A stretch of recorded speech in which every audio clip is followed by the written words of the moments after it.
Time trends consumption. This is a small case portfolio to play opportunities arising from India's consumption growth.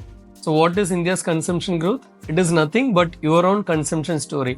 So it may start with your morning fitness routine, to what you consume for your breakfast, to how and where you order food, to where and what you shop, to how you travel, engage, entertain, etc. So you are associated with a lot of brands in your everyday life, be it fitness, food, fashion, beauty, wellness, e-commerce, travel, entertainment, etc. And this is very much India's consumption story. Let us now move to the small case portfolio we are launching, that is Prime Trends Consumption. So this portfolio is very much a play on India's consumption story, as its GDP doubles from current $3.5 trillion to $7 trillion over the next many years. So there are three important tailwinds that will play out during this journey, and that is what makes this space interesting for investors. So the number one is a high nominal GDP growth rate of say 11 to 12%, and this high growth is naturally available to companies, and they can actually grow at a much higher growth rate than this. The second is that the GDP per capita is actually moving higher in such a way that even the poorer states will join the consumption bandwagon in the next few years. So we generally use say $2,500 mark as the GDP per capita number, but there are a lot of nuances to it. So I'm not getting in detail into the numbers, but the overall trajectory in such a way that even the poorer states will join the consumption bandwagon in the next few years.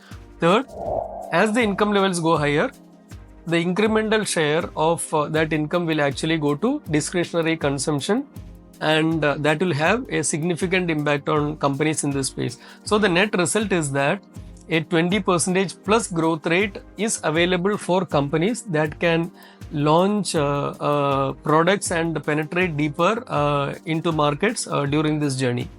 So what this portfolio will comprise of?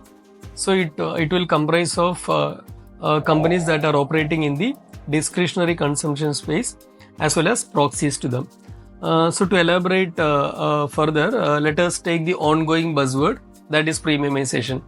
So what is it? It is nothing but a demand from a class of consumers in terms of new products or features, be it technology, performance, convenience, comfort, benefits, etc. It is also aided by higher affordability of this class of consumers.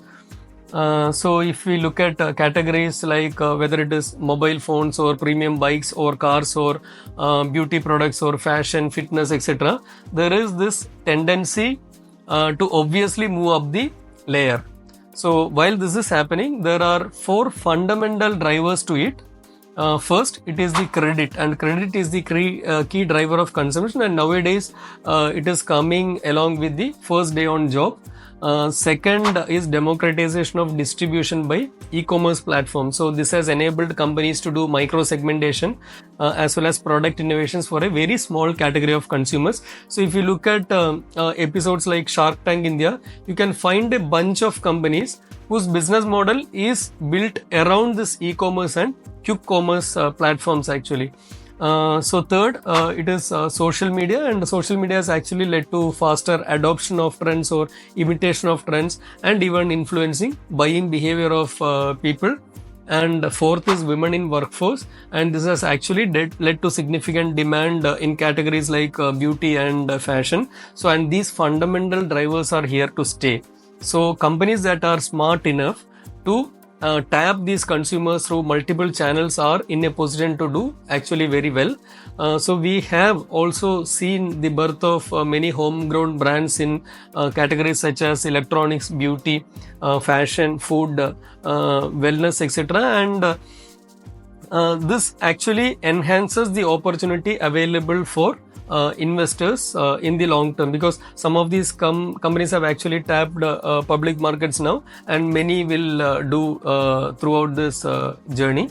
And even listed companies are also finding opportunity to acquire some of the D2C brands before they go public and add to their portfolio. So this is actually enhancing the opportunity available to play this theme over a long term. So the story looks good, right? But it comes with a big challenge as well. So what is that key challenge?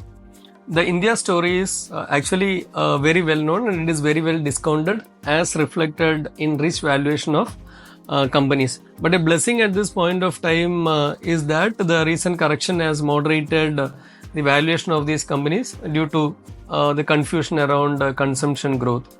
So how we overcome this key challenge? There are three ways through which we overcome this. One, our long-term approach solves this problem of entry valuation by giving us time to wait, watch, understand, build position and perform.